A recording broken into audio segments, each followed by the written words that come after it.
आपने मुझे बोलने का मौका दिया, उसके लिए बहुत बहुत धन्यवाद। पर मैं भानु चौधरी नहीं हूं, मेरा नाम भानु प्रताप सिंह है, एडवोकेट भानु प्रताप सिंह। साथियों, ये देश हमारा है, हम इस देश के मूल निवासी हैं।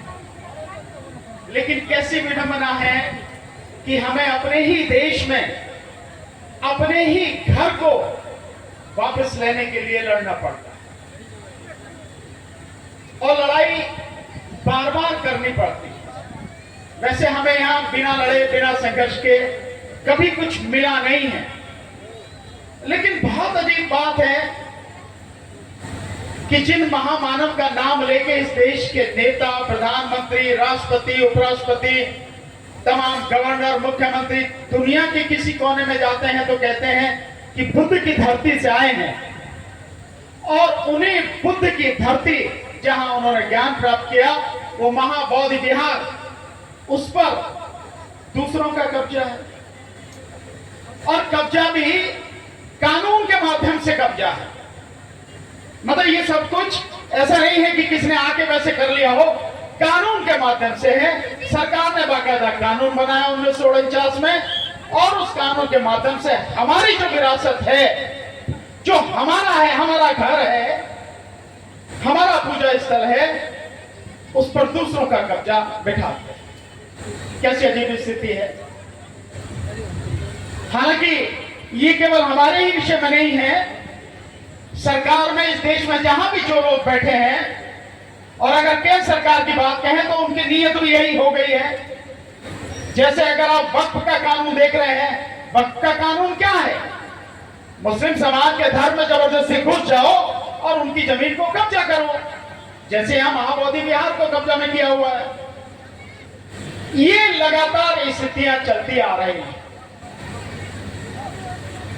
मुझे याद है इस आंदोलन से पहले 2 आंदोलन हुए, बड़े आंदोलन हुए, लेकिन दोनों ही आंदोलन अपने इस लक्ष्य को प्राप्त करने में सफल नहीं हुए।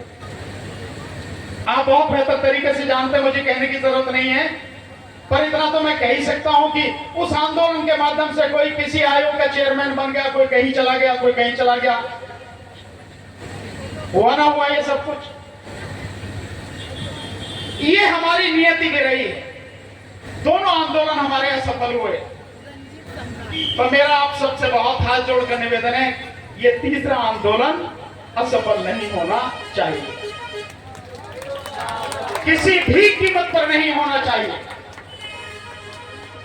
अगर हमारे बीच में आपस में कोई मतभेद है तो मैं निवेदन करूंगा, है तो सब अपने ही ना, कोई पराया तो है नहीं, कोई बाहर से तो आया नहीं है, सबको बैठ के बुलाओ, बड़ा वही है। अगर हम बुद्ध के स्थान के लिए आंदोलन कर रहे हैं, बुद्ध की भूमि पर आंदोलन कर रहे हैं, और हम भिक्षु संघ के नेतृत्व में आंदोलन कर रहे हैं, तो इतनी बड़ी सोच, इतना बड़ा हमारा दिल होना ही चाहिए कि कोई अगर गैर भी है, वो हमारे साथ आना चाह रहा है, आंदोलन में किसी तरह से सहयोग देना चाह रहा है, तो हम उससे बैठ के बात करें, इसमें दिक्कत क्या किसी को होनी चाहिए। ये आंदोलन किसी एक व्यक्ति का तो है नहीं, ये आंदोलन किसी एक संगठन का तो है नहीं, ये आंदोलन केवल भिक्षु संघ का तो है नहीं, ये आंदोलन तो सभी का है, उन सभी का जिनकी बौद्ध धर्म में आस्था है, जिनकी बुद्ध में आस्था है, जो अन्याय के विरुद्ध लड़ते हैं, जो अन्याय के खिलाफ हर सूरत में खड़े होते हैं, ये उन सब का मामला है। ये होना चाहिए, ये होगा तभी हम सफल होंगे। मैं बहुत अपने अनुभव से जानता हूं कई चीजें, आंदोलन में, बहुत आंदोलनों में साथी रहा हूं मैं। अभी लेटेस्ट के 3-4 आंदोलन तो आपने जाने, ये बिहार की धरती का कोई ऐसा इलाका होगा जो मुझे नहीं जानता होगा। CNRC के आंदोलन में यहाँ खुद इसमें गया में बहुत जबरदस्त मीटिंग हुई थी। आप यहाँ से गया से चलिए जहानाबाद, बिहार शरीफ, पटना, फिर यहाँ से चले जाइए आप गोपालगंज, और आगे सीतामढ़ी, फिर आप समस्तीपुर चले जाइए, आपका ये बेगूसराय रहा, और आपके पूर्वांचल के जितने भी सीमांचल के 4 फिर 5 जिले हैं, हर जिले में मेरी 2-3 मीटिंग हुई है, पूरा मेरा घूमा हुआ है, हर आंदोलन में मैं रहा हूं। और उस आंदोलन के आधार पर, उस अनुभव के आधार पर कहता हूं, सबको साथ लेकर चलो, सबको, सब साथ चलेंगे, निश्चित रूप से जीत होगी। अगर कोई अलग चलेगा या कोई किसी वजह से अलग रह गया, जीत की संभावना कम होगी। मैं आपको उदाहरण बताता हूं, एक उदाहरण। किसान आंदोलन चला 13 महीने उस किसान आंदोलन में साथ रहे। जो कानूनी सलाह उस किसान आंदोलन में चाहिए थे, हमने वो कानूनी सलाह उनको दी। यही कानूनी सलाह आपको आपके हक से उपलब्ध है। आप जब कहेंगे, जिस तरह की कहेंगे, कानूनी सलाह, कानूनी सहायता हर पल आपको पूरे देश में उपलब्ध रहेगी, ये मेरा वादा है आपसे। लेकिन मैंने किसान आंदोलन में एक चीज देखी, जिसकी वजह से 13 महीने किसान आंदोलन संघर्ष करने के बाद जीता किसान आंदोलन। और वो बात क्या थी? 550 से ज्यादा किसान संगठन थे, किसान यूनियन 550 से ज्यादा। कैसे किया जाए? सब लोगों को बुलाया, बात करी। बात करने के बाद 40 लोगों की एक कमेटी बनाई और उस आंदोलन का नाम दिया संयुक्त किसान मोर्चा, पूरी उस कमेटी का। और उसमें हर किसी का पद केवल एक ही था, न कोई प्रेसिडेंट था, न कोई सचिव था, न कोई महासचिव था, न ही कोई उपाध्यक्ष था, कोई कुछ नहीं था, सब बराबर थे। सारे के सारे जो भी बात होती थी, बैठ के डिस्कस करते थे, डिस्कस करने के बाद फाइनल करते थे, और फाइनल करने के बाद में उसका ऐलान करते थे, जिसका नतीजा वो सरकार जिसे ये माना जाता है, वो प्रधानमंत्री जिसे माना जाता है किसी के सामने नहीं झुकता, 13 महीने में घुटनों पर आया और नाक रगड़ के किसान कानून, कृषि कानून उसने वापस लिए। यही मेरा आपसे निवेदन है। जो भी लोग इस आंदोलन को लीड कर रहे हैं, उनके लिए बहुत बहुत धन्यवाद, बहुत बहुत साधुवाद। पर एक विनम्र निवेदन, इस देश में बहुत लोग हैं जो आपको आंदोलन में हर तरह की मदद देने को तैयार, हर तरह की। सबको बुलाओ, कोई बड़ा हो कोई छोटा, पता नहीं किसके पास कौन सा ज्ञान है, किसके पास कौन सी रणनीति है, किसके पास कौन सा कार्यक्रम है, जो हमें बताएं और हमारे आंदोलन की सफलता के लिए काम आ जाए। तो सबको बुलाओ। अगर कोई विचारों से लगता है विरोधी है, उसको नहीं, जो मनुवादी हैं उनको छोड़ दो, उनको साइड में रखो, उनकी जरूरत नहीं है हमें। पर जो अपने हैं उनको बुलाओ, बिठाओ सबको। कमेटी 10 की क्या, 15 की क्या, 20, 50, 40, 100 की भी बने तो क्या दिक्कत है? उसमें एडवोकेट्स को लो, इंजीनियर्स को लो, डॉक्टर्स को लो, अच्छे अच्छे अधिकारी हैं जो रिटायर्ड अधिकारी हैं, जिन्हें सरकार की चीजें मालूम है कि सरकार कैसे काम करती है, उन सब लोगों को बुलाओ। संगठन में काम करने वाले बहुत लोग हैं जो लगातार आंदोलन करते हैं, उन सबको बुलाओ और सबको बिठाकर बैठकर सुनो सबकी क्या दिक्कत है। हम बुद्ध के स्थान के लिए आंदोलन कर रहे हैं, और मैं समझता हूं दुनिया में बुद्ध से ऊपर कोई नहीं है, कोई भी बुद्ध से ऊपर नहीं है। तो बुद्ध को समझने की भी हमें भी जरूरत है कि उन्होंने कैसे काम किया। और मैं सिर्फ इस आशा कहूंगा कि जैसा तथागत ने बनाया, संघ बनाओ। जो बुद्धिमान लोग हैं, जो समर्पित लोग हैं, हर संगठन के हर जगह से उनका एक संघ बनाओ, और संघ बनाकर इस लड़ाई को पूरी तरह से लड़ो, पूरी मजबूती से लड़ो।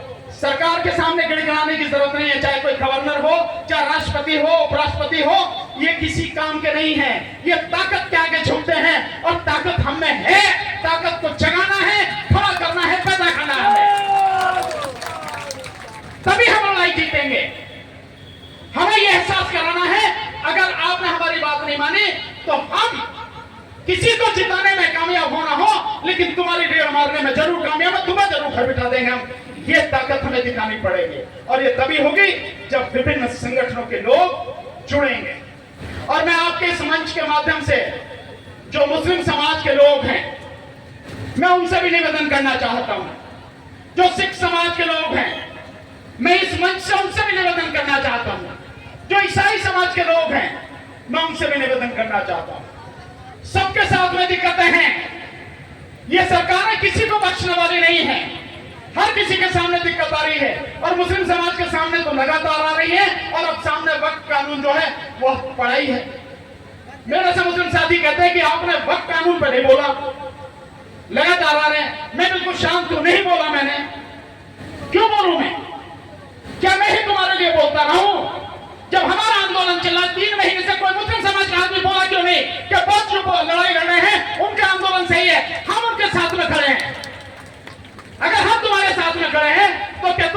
समझदारी नहीं है, तुम हमारे साथ में खड़े हो। वक्त कानून का मतलब भी यही है कि तुम्हारे घर में घुस के वो कब्जा करना चाहते, तुम्हारी जमीनें छीनना चाहते हैं। और यही कानून, ये जो 1949 में बनाया बीटी कानून, उसी कानून के माध्यम से वो हमारे घर में घुसे हुए हैं और हमारे घर पर कब्जा करे हुए हैं। तो दोनों की समस्या एक जैसी है, फिर साथ क्यों नहीं आते? मैं इस मंच के माध्यम से बिहार में जितने भी लोग हैं, मध्य प्रदेश में जितने लोग हैं, उत्तर प्रदेश में, दिल्ली में, कर्नाटक में, आंध्र में, तेलंगाना में, यहाँ आंध्र के साथी आए हुए हैं। अभी समता सैनिक दल का कार्यक्रम था आदिलाबाद में, मुझे उन्होंने मुख्य अतिथि के रूप में बुलाया, मैं गया, वो साथी आए हुए हैं। सब जगह देश में जहां जहां भी मुस्लिम और सिख समाज के और ईसाई समाज के लोग हैं, मेरा सबसे कहना है, समस्याएं सबकी हैं, अलग अलग लड़ोगे, सब पिटोगे, सब बर्बाद होगे। जब समस्याएं एक जैसी हैं, सारे लोग मिलकर, क्यों नहीं, अगर एक पे हमला होता है, एक के घर में घुस के वो कुछ बदतमीजी करना चाहते हैं, तो सारे मिलकर उसका मुकाबला क्यों नहीं करते? सारे मिलकर मुकाबला करेंगे, सब बच जाएंगे। अलग अलग लड़ेंगे, सब पिटेंगे।